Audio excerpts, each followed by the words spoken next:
Welcome to the best 5-minute one podcast with Forrest Kelly. Being a broadcaster my whole life, I have to consciously tone down my personality and my voice a little bit when I'm in a group setting. Just because I don't want to come across as a know-it-all or loud. Being a woman and the face of a business, is that something that you consciously have to take note of, in that maybe being a softer personality, that you've got to step up and be bold and make sure that you're heard in the business community?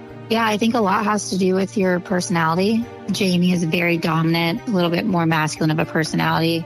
People take her very seriously when she walks somewhere. I am very much accommodating, and I try to be light, and I try to make sure everything's okay. So when I want to be taken seriously, I have a harder time with it, which is unfortunate. Yeah. So when I knew when I had to go to the city, because the city had to approve it and then send it through city council to approve the concept to go downtown, I knew I had to come overly prepared. So I had numbers worked up for 5 years. I had individual proposals for them. I had marketing plans on my SOPs, SWOT analysis. I mean, I above and beyond did what I needed to do because of that, just so they would look at me and know that this wasn't a frivolous idea. I took a lot of time. I know what I'm talking about. So yeah, it is sometimes a little exhausting to go that route, but yeah, it's just part of the course. And I kind of knew that when I came in here. And, we are in South Carolina. It is a southern town. Oh, yeah, that's small right. Town. Yeah. And so it is a little different. But we have a woman mayor. She's been fantastic, super supportive. And we have a lot of women business owners within the city. So it's getting there. We're getting there.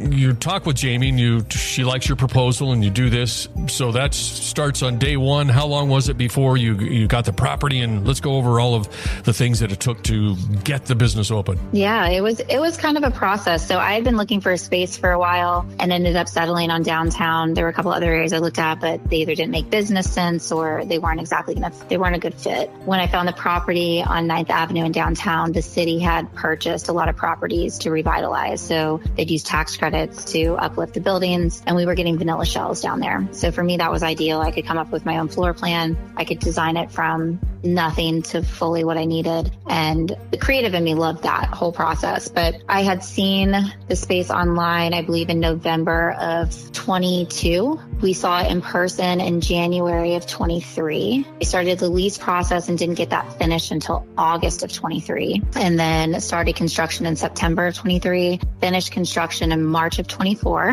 and then opened in April of 24. So it was a long process. That's what it takes, because you are the only upscale wine bar and craft cocktail destination. Looking back at it now, when you're standing out on the sidewalk and looking at the establishment and things, are you pretty amazed? I have to remind myself to be amazed. I think I always see what still needs to happen. Yeah.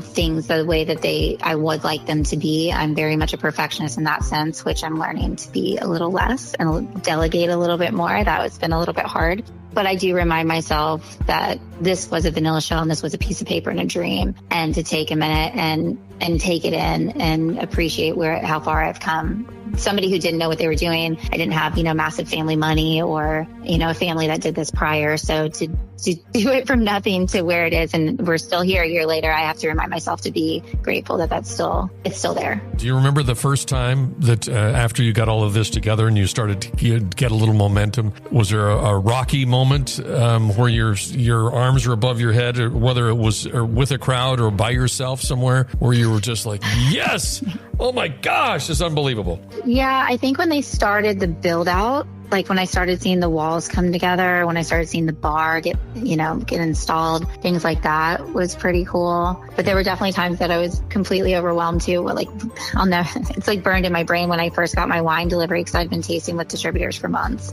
and they all delivered within a few days. And so my wine list has over 100 bottles on it. Wow. And then our by the glass list is 20 to 25. So when they all got delivered, I remember sitting in the hallway and feeling very overwhelmed and getting Post-it notes and trying to organize them, just putting Post-it notes on the wall and organizing wines along the hallway and trying to figure out how I was going to organize this massive amount of wine for the first time. So I remember that'll probably always be burned in my brain. You were by yourself? Because I think I sat in the middle. Yeah. And I sat in the middle of it, like with a glass of wine, like, okay, here we go. Yeah, it's a little more than just a bar, like a bar rescue episode where you come back after commercial and it's like, oh, look at this new bar. Wow. Yeah. So that requires a team.